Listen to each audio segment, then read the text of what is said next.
आपत्ती व्यवस्थापन समितीच्या नियमात बदल, मुख्यमंत्री अध्यक्ष तर दोन्ही उपमुख्यमंत्री उपाध्यक्ष असणार। सोशल मीडिया आणि OTT प्लॅटफॉर्मच्या साठी कठोर कायदा करा, खासदार नरेश म्हस्के यांची संसदेमध्ये मागणी। सोयाबीनच्या खरेदीला 24 दिवसांची मुदतवाढ, खरेदी केंद्र तात्काळ सुरू केली नाहीत तर मुंबईमध्ये आंदोलन करण्याचा रविकांत तुपकर यांचा इशारा।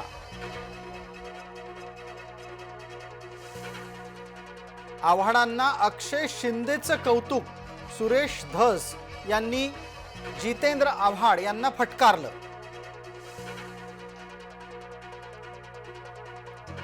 नेत्याच्या मुलाचा शोध घेता माझ्या मुलाचं काय, 10 दिवसांपासून बेपत्ता असलेल्या आईची व्यथा।